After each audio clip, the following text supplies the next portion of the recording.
Mr. Bogo, if you receive 15 million signatures today, is that a vote of confidence for your government? Does it mean anything to you as a president? Well, thanks. And we had discussed this extensively yesterday on another platform. Yes. Whether we are in a constitutional quagmire or a political quagmire yesterday. And I've had my co-panelists speak about this candidly. Let me first of all begin to acknowledge, like he said, that all of us are finding ourselves into this situation as Kenyans, whether you voted for this government or not. And by far, Kenyans are getting out to demonstrate that their frustration by invoking their freedom of expression and freedom of speech. I am cautious a little bit that there's some elements and some cabals that in the government that still believes that people demonstrating their rights, far right, is still not good in this particular juncture. Mm-hmm. Let me clear this air that Kenya is a democracy, and by large, Kenyans, if they feel frustrated, they need to go out and express that peacefully and non-violently. Yes. Let me begin mentioning that. Secondly, Elijah, you know, I am meant to contend with some facts here. Why would it make millions of Kenyans or number of Kenyans on a weekday to turn out and express and join these political rallies on a weekday and not on a campaign day? Could anyone in this government caution the government that this is a time bomb? Could anyone see that is happening? You know, sometimes I looked at the state of ignorance that we see, that we try to invoke some of these, you know, sentiments without not really advising the government to see exactly. The Yes. writing is on the wall. I am not here representing Kenya Kwanza. I am not here representing Azimio. Yes. I am a member of civil society. And I'm saying that in any case this is happening to this government, they need to open their eyes because things are not right.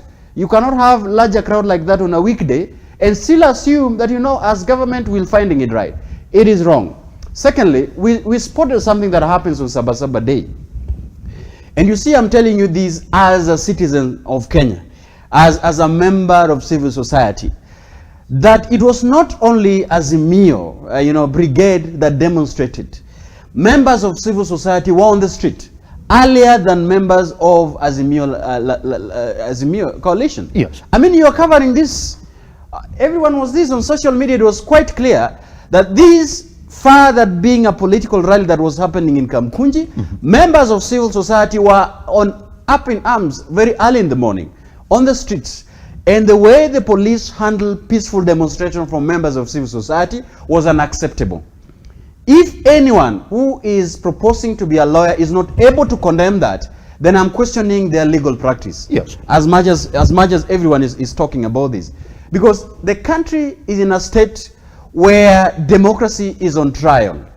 And both Azimio, both Kenya Kwanza are not on the outlook. The citizens of the Republic of Kenya are making their statements so loud on the street that the prices of food has gone up, that is no longer tenable for them to stay and think that, you know, the economy is sustainable. This is a fact. And secondly, I think thirdly, as you asked me this issue, coming back to this conversation, you asked very candidly, if 15 or 10 million signatures are collected by anyone, it could not only be Raila collecting the signatures. What if civil society collects them? Because the question is, where do you take them? And let me tell you, if there is nowhere to take them, it is a statement that there's a vote of no confidence in this government. Can I tell you something? That in 2015, members of civil society in Burkina Faso went and banned the parliament because they assumed that the parliament was held hostage by the executive. The parliament was brought down by the people. And I've had my colleague talking about that, you know, these people are questioning about invoking the powers of the people. And let me tell him that if the citizens have begun to invoke the power of the supremacy of the constitution, yes, it's a danger to the government. Pretty much. It's a danger to the government. I'm just winding up what you asked me. And I think you give me time because you also gave him time to speak. So if the citizens have begun to invoke that all powers are invested on them, in other terms, even before they collect signatures, they're beginning to vote of no confidence in the parliament. Because as citizens of the Republic of Kenya, Simba, we took our memorandums to the select committee, and a survey was done, and it was so much clear that 90% of Kenyans are frustrated, and they're having issues with the Finance Act. That if the Finance Act is passed or is ratified, Kenyans will not feel good, 90% of them. What did the government do? And I'm speaking as civil society. The government, the executive, in cahoots with the parliament, went and passed that bill.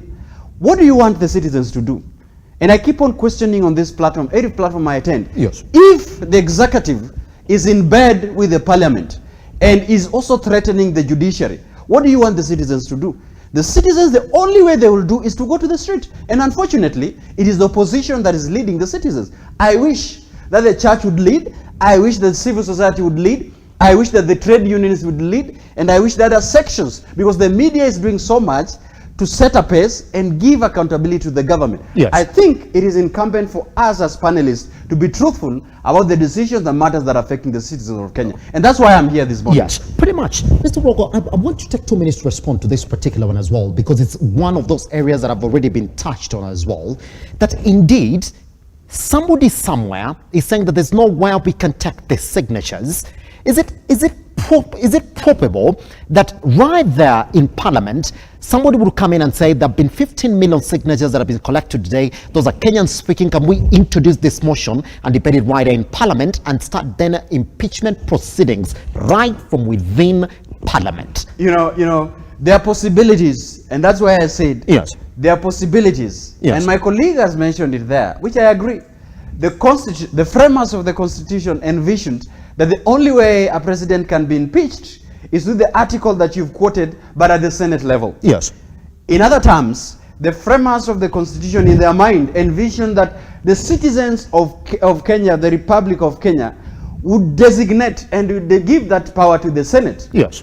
In the agreement that the Senate would speak the tongues of the citizens. Pretty much. The framers of the Constitution, unfortunately, did not foresee a situation where the Parliament, both the National Assembly and the Senate, in cahoot with the executive, would betray the will of the people. Mm-hmm. And in that instance, that's why I'm telling you that there are people who are downplaying the collection of these signatures. Yes. And I understand. And I understand people are saying that if you collect them, where do you take them?